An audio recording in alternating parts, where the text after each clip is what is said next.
दोस्तों नमस्कार, स्वागत है आप सभी का एक बार फिर से। चलिए जानते हैं राजस्थान की ताजा खबरों को। लेकिन उससे पहले अगर आपने अभी तक इस चैनल को सब्सक्राइब नहीं किया तो सब्सक्राइब कर लें, जिससे कि आपको राजस्थान की ताजा खबर रोजाना मिलती रहे।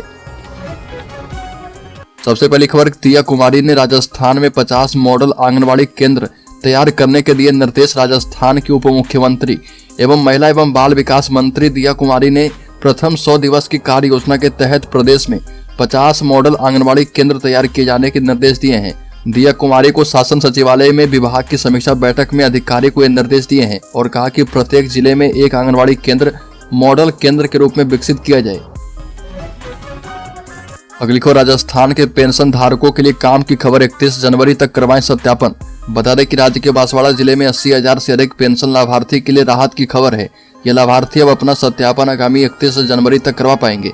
सत्यापन को लेकर अंतिम तारीख 31 दिसंबर थी, लेकिन बड़ी संख्या में जिले के लाभार्थी सत्यापन नहीं करवा पाए थे।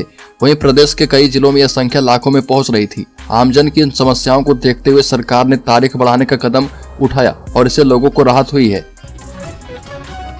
एक और बड़ी खबर, बागडोर संभालते ही चिकित्सा स्वास्थ्य मंत्री गजेंद्र सिंह खीवसर ने 2773 पदों पर भर्ती के प्रस्ताव को दी है मंजूरी। राजस्थान में नई सरकार के गठन के बाद नए बने मंत्री ने भी अपने विभाग की कमान संभाल ली है। ऐसे में चिकित्सा एवं स्वास्थ्य मंत्री गजेंद्र सिंह खीवसर ने स्वास्थ्य भवन में चिकित्सा एवं स्वास्थ्य विभाग सहित चिकित्सा शिक्षा विभाग की पहली बैठक ली है। और बता दें कि पदभार संभालते ही मंत्री खीवसर ने चिकित्सा क्षेत्र में क्रांतिकारी कदम उठाने को लेकर संदेश दिए हैं।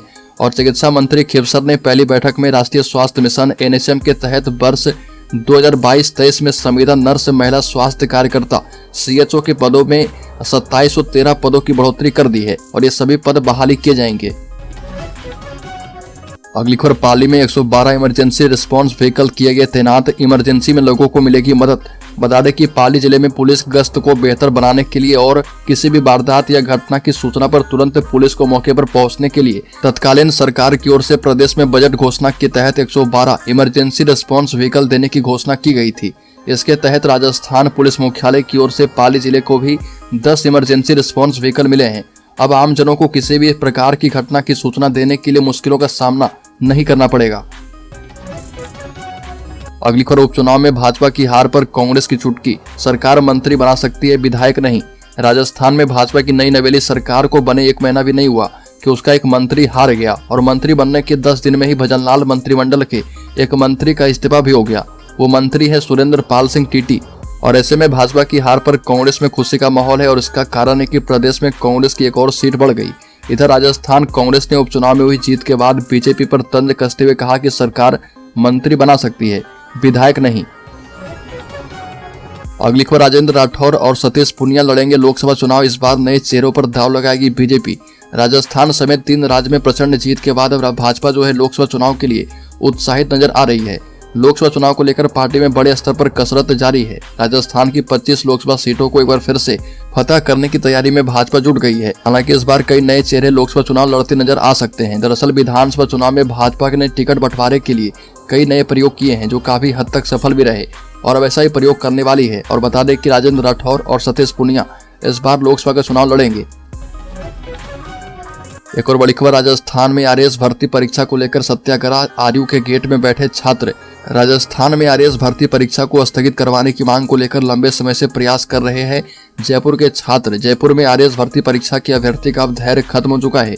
तमाम जनप्रतिनिधियों से मुलाकात करने के बाद जब अभ्यर्थी को परीक्षा स्थगित करने का कोई रास्ता नजर नहीं आया तो राजस्थान यूनिवर्सिटी के मुख्य द्वार पर छात्र जो है ध्यान आकर्षण सत्याग्रह पर बैठ गए। अगली खबर, राजस्थान के मुख्यमंत्री भजनलाल शर्मा ने अपने मंत्री की हार पर बोल दी बड़ी बात। राजस्थान में भाजपा को 1 महीने में ही झटका लग गया है, वो भी एक मंत्री जी के रूप में। जी हां, राज्य मंत्री सुरेंद्र पाल सिंह टीटी को पार्टी ने विधायक बने बिना ही मंत्री बना दिया था और वो उपचुनाव हार गए। इस पर भजनलाल ने लिखा कि जनादेश को सहर्ष स्वीकार करते हुए आप पुनः करनपुर विधानसभा क्षेत्र के विकास कार्य में समर्पित रहेंगे। और बता दें कि उपचुनाव में हार के बाद से ही टीटी पर इस्तीफा देने का नैतिक दबाव बन गया था। आखिरकार उन्होंने इस्तीफा दे दिया है और भजनलाल शर्मा ने उन्हें उन्हीं क्षेत्र में जाकर सेवा करने का आदेश दिया है। एक और बड़ी खबर, राजस्थान में मकर संक्रांति पर 4 घंटे रहेगी पतंगबाजी पर रोक, एडवाइजरी की गई जारी। राजस्थान में मकर संक्रांति पर पतंगबाजी पर सुबह 2 घंटे और शाम को 2 घंटे रोक रहेगी। साथ ही चाइनीज, प्लास्टिक और अन्य सिंथेटिक पदार्थ से बने मांझे पर भी प्रतिबंध लगाया गया है और इस संबंध में गृह विभाग की ओर से एडवाइजरी जारी कर दी गई है। और पतंगबाजी में चाइनीज मांझे, सिंथेटिक प्लास्टिक, ग्लास आदि पदार्थों के उपयोग से बड़ा मांझा खतरनाक साबित हो रहा। पतंगबाजी में ऐसे मांझे के उपयोग पर रोक लगाई गई है। बड़ीकर उदयपुर में मुख्यमंत्री ने कहा कि हम भ्रष्टाचार की जांच करेंगे और दोषी को सजा भी देंगे। मुख्यमंत्री भजनलाल शर्मा ने कहा कि पिछली सरकार के दौरान इंदिरा रसोई योजना में धांधली हुई थी और इस योजना का पूरा लाभ नहीं मिल पा रहा था। उदयपुर जिले के नई गांव में विकास भारत संकल्प यात्रा के कार्यक्रम में जनता को संबोधित कर रहे थे और मुख्यमंत्री ने कहा कि इंदिरा रसोई का नाम बदलकर अन्नपूर्णा रसोई कर दिया गया है और न्यूनतम मजदूरी भुगतान कर धांधली की जा रही थी, इस पर रोक लगा दी गई है। ये भी कहा कि हमारी सरकार ने मोटे अनाज को शामिल करके 450 की जगह 600 ग्राम अनाज देना शुरू कर दिया है। अगली खबर, सचिन पायलट ने करनपुर जीत पर कहा कि अब भी जनता, जवान और किसान कांग्रेस के साथ है। राजस्थान में करनपुर विधानसभा चुनाव में कांग्रेस की जीत हुई और यहाँ पर कांग्रेस प्रत्याशी गुरमीत सिंह कुन्नर के निधन के बाद चुनाव रद्द कर दिया गया था। बता दें कि इस जीत से सचिन पायलट भी काफी खुश हैं और इस जीत पर उन्होंने कहा कि भले ही सरकार बीजेपी ने बनाई है लेकिन अब भी जनता, जवान और किसान कांग्रेस के साथ है। सचिन पायलट ने कहा कि बीजेपी ने जो मंत्रिमंडल बनाने में समय लिया उससे जनता समझ गई कि सरकार को जिस बात को लेकर जनता ने वोट दिया था उस पर सरकार खरा नहीं उतर रही है। अगली खबर, राजस्थान में प्राइवेट प्रैक्टिस करने वाले सरकारी डॉक्टर किए जाएंगे सस्पेंड। चिकित्सा मंत्री गजेंद्र सिंह खिवसर ने दी है चेतावनी। राजस्थान की नई सरकार लगातार एक्शन मोड में है और चुनाव जीतने के बाद से ही भाजपा विधायकों ने व्यवस्था में सुधार करने के लिए अधिकारी कर्मचारी को हड़काना शुरू कर दिया है। और बता दें कि अब राज्य में मुख्यमंत्री भजनलाल शर्मा की कैबिनेट तैयार हो चुकी है और स्वास्थ्य मंत्री गजेंद्र सिंह खिवसर ने सरकारी डॉक्टरों को सख्त चेतावनी दी है और कहा कि प्रदेश के सरकारी चिकित्सालय में कार्य करने वाले चिकित्सकों का अस्पताल समय के दौरान प्राइवेट हॉस्पिटल्स में प्रैक्टिस करना बेहद गंभीर मामला है। अगली खबर, भाजपा सांसद ने कहा कि मस्जिद में गूंजेंगे संस्कृत के मंत्र। अयोध्या स्थित राम मंदिर की प्राण प्रतिष्ठा की चर्चा के बीच जयपुर के भाजपा सांसद के एक बयान ने नई बहस छेड़ दी है।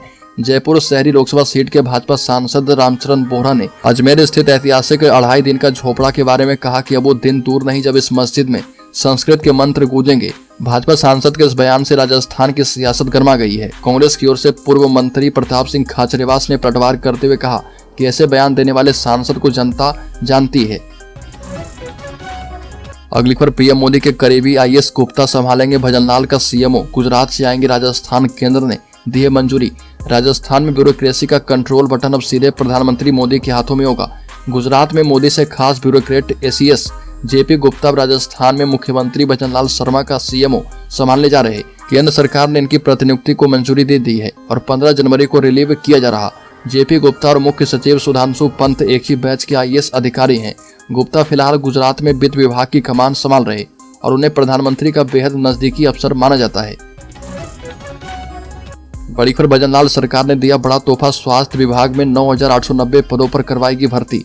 राजस्थान के चिकित्सा एवं स्वास्थ्य मंत्री गजेंद्र सिंह खिवसर ने स्वास्थ्य भवन में चिकित्सा एवं स्वास्थ्य विभाग की बैठक ली और बैठक में राष्ट्रीय स्वास्थ्य मिशन के तहत वर्ष 2022 एवं 2023 में विज्ञापित संविदा नर्स, महिला स्वास्थ्य कार्यकर्ता एवं सीएचओ के पदों में 2713 पदों की बढ़ोतरी के प्रस्ताव को मंजूरी प्रदान कर दी है और अब कुल 9890 पदों पर भर्ती का प्रस्ताव राजस्थान कर्मचारी चयन बोर्ड को भिजवाया जाएगा। अगली खबर, राज्य में सरकारी कार्यालय में प्लास्टिक की बोतलों से नहीं पिएंगे पानी। कांच की बोतल या फिर ग्लास का होगा उपयोग। प्लास्टिक का असर केवल मनुष्य पर नहीं बल्कि जानवरों पर भी पड़ रहा। लावारिस घूमते गोवंश से प्लास्टिक की थैलियां खाकर असमय मौत के मुंह में समा रहे। वहीं प्लास्टिक थैलियों के कारण मनुष्यों में भी कई प्रकार की बीमारियां फैल रही है और इसे देखते हुए राजस्थान के नागौर जिला कलेक्टर डॉक्टर अमित यादव ने महत्वपूर्ण पहल करते हुए सरकारी कर्मचारी को प्लास्टिक का कम से कम उपयोग करने की सलाह दी। साथ ही जिला कलेक्टर ने निर्देश दिए कि सरकारी कार्यालय में प्लास्टिक की बोतल का उपयोग बिल्कुल ना हो। आवश्यक हो तो कांच की बोतल एवं गिलास का उपयोग करें। अगली खबर, रेप केस में फंसे मेवाराम जैन पर बोले सचिन पायलट। अश्लील वीडियो वायरल होने के बाद कांग्रेस से निष्कासित किए गए बाड़मेर के पूर्व विधायक मेवाराम जैन को लेकर राजस्थान में सियासत जारी है और भाजपा की ओर से केंद्रीय मंत्री कैलाश चौधरी ने फिर से मेवाराम जैन पर हमला बोला और जैसलमेर पहुंचे केंद्रीय मंत्री कैलाश चौधरी ने मेवाराम जैन के मामले में कहा कि कांग्रेस के जनप्रतिनिधि ने राजस्थान को शर्मसार किया। आने वाले समय में मेवाराम जैन को सजा जरूर होगी। अगली खबर, राज्य में हिट एंड रन कानून का फिर से विरोध। ट्रक ड्राइवर ने कहा कि सरकार का आश्वासन झूठ साबित हो रहा, फिर से आंदोलन करेंगे all India truck driver welfare association की ओर से हिट एंड रन कानून के विरोध में जिला कलेक्टर को प्रधानमंत्री के नाम ज्ञापन सौंपा गया और सीकर जिले में ट्रक यूनियन के पदाधिकारी का कहना है कि इस कानून के दायरे में ट्रक चालकों के अलावा कार, बस, टेम्पो, यहाँ तक कि मोटरसाइकिल चालक भी आएंगे। All India driver welfare association के डिस्ट्रिक्ट प्रेसिडेंट महावीर सिंह शेखावत ने कहा कि नए कानून में जो धारा 106(2) जोड़ी गई है उसे हटाया जाए, क्योंकि यह न तो ट्रक और बस चालकों के हित में है और न ही जन सामान्य के लिए। जो भी कार, बस, टेम्पो, यहाँ तक कि मोटरसाइकिल चलाते हैं सब इसके दायरे में आ जाएंगे। शेखावत ने कहा कि सरकार ने हड़ताल पर जो आश्वासन दिया था वह झूठ साबित हो रहा।